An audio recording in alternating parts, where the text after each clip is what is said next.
In Moscow, the University of Idaho student body makes up almost half of the town's population of just under 26,000. And Moscow is no different from most college towns. There's a dynamic between the students who come to study and the town residents who live there permanently, and they don't always get along. It is called town versus gown, and it was a topic in last year's mayoral race.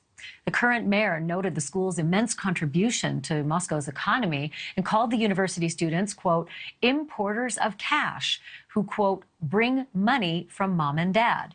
But another complained that the school's, quote, learning climate had given way to a, quote, social climate, with students thinking they should, quote, have something just because they want it, end quote. The question tonight, though, is after 24 days without so much as a solid lead, could local resentment, justified or not, have spurred a deranged resident to commit 4 horrific murders? I turn now to the man who wrote the book on the subject. Steve Gavazzi is a professor at the Ohio State University's College of Education and Human Ecology. He's also a family therapist. His book is called The Optimal Town Gown Marriage.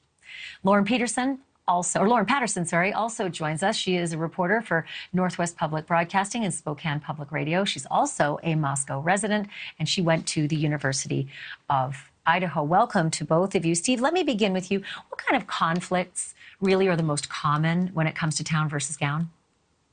Great question. There usually are 2 typical issues that are part of most town gown conflicts. The first, which goes without saying, is student misbehavior.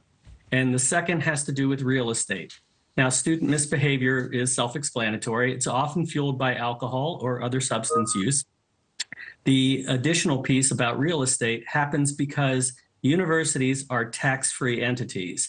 And so anytime the university takes land to further develop it for the university, it goes off of the tax rolls, and so therefore no longer becomes an income source for the municipality.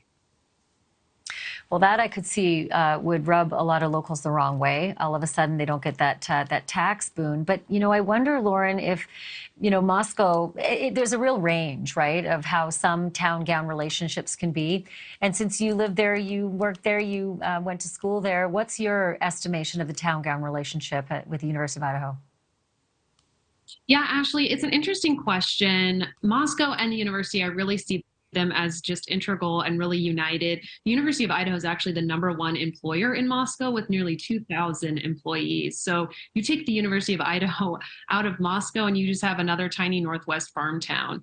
We do have issues where we're sort of landlocked with really valuable farmland used to grow wheat and lentil and other agricultural crops. So there is a sort of push and pull between how much do we reserve for the agricultural, community, and how much do we expand to build more housing for both residents and the students who want to live here. Maybe there's different dynamics when it comes to being in a bigger city with, college students and how they're treated by the town. But as someone who studied journalism here, I was a student here, I'm now a reporter here and a resident, I just really feel like Moscow and the University of Idaho are united and in general have just a wonderful relationship back and forth. Well, it's good to hear that.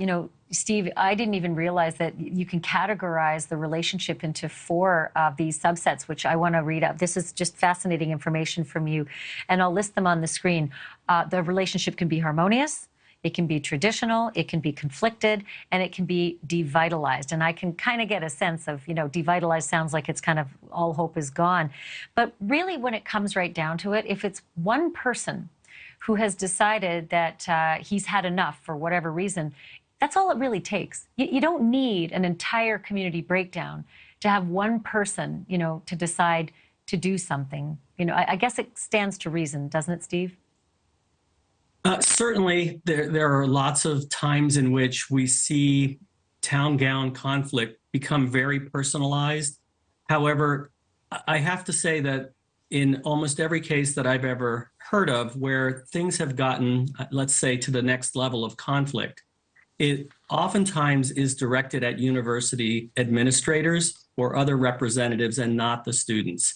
For better and for worse, students tend to be the tip of the sword or the vanguard for the university in the community. And I think more times than not, even though student misbehavior is an issue, oftentimes the students are the ones that are most beloved and most thought most well of by community residents. Thank you for watching. Go to newsnationnow.com to find NewsNation on your television provider. And don't forget to click the red subscribe button below to get more of NewsNation's fact-driven, unbiased coverage.